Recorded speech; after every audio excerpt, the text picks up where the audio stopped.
are shocking. A boy, about 10 years old, gun in hand, appearing to execute two men said to be Russian spies. It's the latest propaganda video from the Islamic State.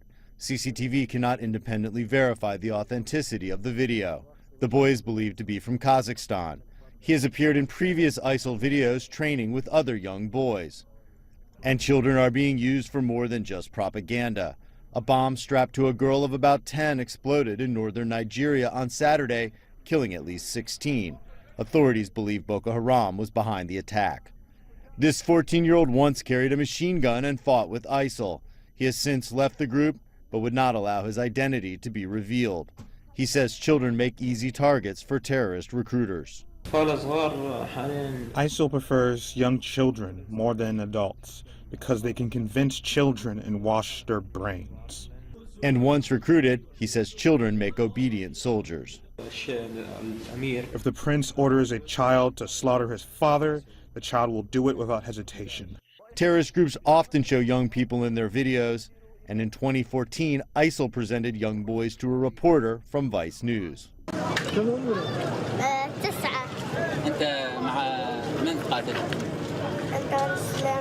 A plea from UNICEF to help starving children that it says are likely to die before the end of the year. The UN's Children's Agency says hundreds of thousands of children in Borno State, in northeastern Nigeria, are affected by severe acute malnutrition. For years, that whole region has been plagued by the Boko Haram insurgency and a lengthy drought. And UNICEF is warning quite simply that time is running out. It estimates that without vital aid, 49,000 children will die this year in the Lake Chad area, and another 475,000 are at risk. About 1,000 people, mostly children, have been moved to a special centre for medical treatment. But UNICEF says it needs money to address this crisis. It's appealing for just over $300 million. But funding has to this region been historically low, and UNICEF says it's only received about 41 million, about 13% of that total amount that it needs. And to add to the problem, Nigeria has recently seen a resurgence of polio. 2 cases have been identified in displacement camps in Borno State, and now the World Health Organization is launching a mass immunization campaign in that region. With North Korea's apparent development and advancement in weapons technology, South Korea is rethinking about its submarine fleet as well and in advancing them. Many experts say Seoul should move to acquire nuclear-powered subs to better prepare for the possibility of a North Korean attack. Lee Min-young has this report. Military experts are urging South Korea to add nuclear-powered submarines to its fleet to counter the threat of North Korea's submarine-launched ballistic missiles. According to the Defense Ministry, the South Korean Navy has a total of 16 subs, with 14 of them currently active. That leaves it severely outnumbered by North Korea, which is believed to have 70 subs or even more. North Korea threatened to aim fire at the lighting equipment used by provocative American and South Korean troops at a truce village inside the demilitarized zone dividing the two Koreas. The North's Korean People's Army accused U.S. and South Korean soldiers of deliberate provocations by aiming their lights at North Korean guard posts at Panmunjom since Friday evening. Russia has deployed troops and Marines to the Crimean Peninsula amid an ongoing large-scale snap drill. The Russian armed forces have started a week-long military drill involving 3 of the country's 4 military districts. The drills aimed at checking their ability to beef up forces and defend Russia's interests amid growing security threats. Tensions between Russia and Ukraine have been escalating since early August, when the Russian Federal Security Bureau said it had thwarted a series of terrorist attacks in Crimea. China's Air Force has announced reforms on its defence strategy in an attempt to strengthen its airspace offensive and defensive capabilities. The reform covers a wide area, including the improvement of anti-missile systems, air defence alerting systems, airborne battle tactics, and electronic warfare technology. The country's PLA Air Force spokesperson, Shen Jinke, says China has also developed many advanced surface-to-air missile systems in recent years. Some scandals are so massive that they're simply hard to believe. But this one is true. As many as 1 million white English children may have been the victims of Muslim rape gangs, better known as grooming gangs, in towns up and down Great Britain. Policy analyst George Igler. I mean, when you counter an issue that is just so unbelievable, just so outside your frame of reference and understanding, the immediate human reaction is just not want to believe it at all. Perhaps even harder to believe is that while there have been prosecutions, British authorities have still not stopped this criminal activity. Federal Office for Migration and Refugees Frank Jürgen Weiss says the country is gearing up for the arrival of 250,000 to 300,000 asylum seekers.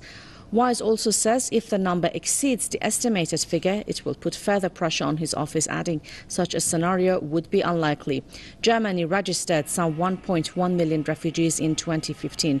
Germans are divided on the issue of asylum seekers as a number of anti- and pro-refugee rallies have been held in the past couple of months. We're also following a disturbing story out of central Mississippi where a manhunt is underway for the person or persons involved in the murder of 2 nuns. Authorities say Sister Margaret Howd and Sister Paula Merrill were found stabbed to death inside their home yesterday. Both were nurse practitioners. They spent decades caring for the sick and helping the poor. The suspect charged in the killing of 2 Roman Catholic nuns in Mississippi confessed to the murders, according to the sheriff's office. Police say 46-year-old Rodney Sanders confessed to the crime during an interrogation. He gave no reason for the crimes. The death toll in Italy's earthquake continues to rise as residents and visitors come together to mourn those they have lost. At least 290 people were killed in the disaster. TRT World's Sarah Jones reports. 35 coffins, some belonging to children as young as a year old. Hundreds gathered to join a state funeral for dozens of victims of the earthquake which hit central Italy on Wednesday. The Kansas City area was flooded late Friday after a 3-hour downpour. Officials said it forced emergency services to conduct about 10 water rescues in Missouri's largest city. The National Weather Service issued a flash flood emergency notice to the Kansas City area for the first time ever on Friday night that went into Saturday morning. The flooding had receded within the urban center later on Saturday, but rivers in more rural regions north of the city were still overflowing. Parts of the Kansas City area still underwater today. Sky Tracker flying over Mosby this morning. That's just northeast of Liberty. You can see plenty of water there. Even parts of Highway 24 near Northern Boulevard shut down because of lingering water. Today, people in Westport salvaging their belongings after the area was one of the hardest hit in the metro. More than 4 inches of rain in under 2 hours. Now, much of the town of Braceville, 65 miles southwest of Chicago, is underwater. There's water in the house. It just started coming up from underneath the flooring. South Florida is bracing for possible floods. A system that could become a tropical storm is churning off the coast, threatening the region with several days of heavy rain. It comes as the Miami area is struggling to contain the Zika virus, spread by local mosquitoes, which can breed in just a bottle cap of water. The Zika virus has gotten a foothold in Singapore, according to authorities in the country. Health authorities said Sunday they've identified 41 locally transmitted cases of the virus, and so far, these cases in Singapore might be the biggest inroads the virus has made in Asia. Cases of local transmission have also been confirmed in Indonesia, Thailand, and Vietnam. The World Health Organization says the virus has also been detected, though not necessarily locally transmitted, in other parts of Southeast Asia. Serious concern in a Nassau County community. An outbreak of mumps in Long Beach appears to be getting worse. Good evening once again. I'm Maurice Dubois. Welcome back to the broadcast. I'm Christine Johnson. We first told you about this outbreak 3 weeks ago. And now the health department says the number of cases has doubled. CBS 2's Sonia Rincon has more on this health alert. We started seeing cases in July, and to date, we have 36 cases of mumps. Japanese authorities issued a warning for a potential measles outbreak after a fan attended a Justin Bieber concert east of Tokyo on August 14th with the disease. A 19-year-old man attended the concert at Makuhari Messe in Chiba with a 39°C fever and a rash on his body after visiting Indonesia earlier in the month. An official at Japan's Health and Welfare Ministry said measles could lead to a fatal case. This is one of the tallest buildings in London. It towers over the city skyline. In a promotional video, startup company Lightvert outlines how the UK capital's Shard building can be used as the world's biggest advertising display. By running a tiny reflective strip, high-tech images can be projected directly into people's eyes. On Friday, Judge Thomas D. Schroeder of Federal District Court blocked North Carolina from enforcing a transphobic law that insists people use the restroom that corresponds with the sex on their birth certificate. He ruled that the University of North Carolina must allow 2 transgender students and a transgender employee to use bathrooms that match their gender identity, not birth.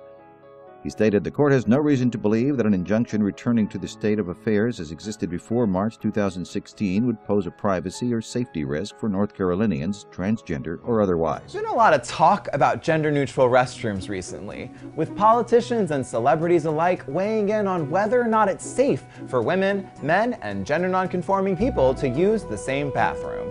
Many conservative politicians seem to be confused about how exactly gender-neutral bathrooms work. Step 1.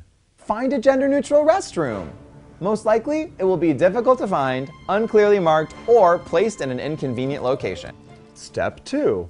Once you find the nearest gender-neutral bathroom, check to make sure that no conservative politicians are following you.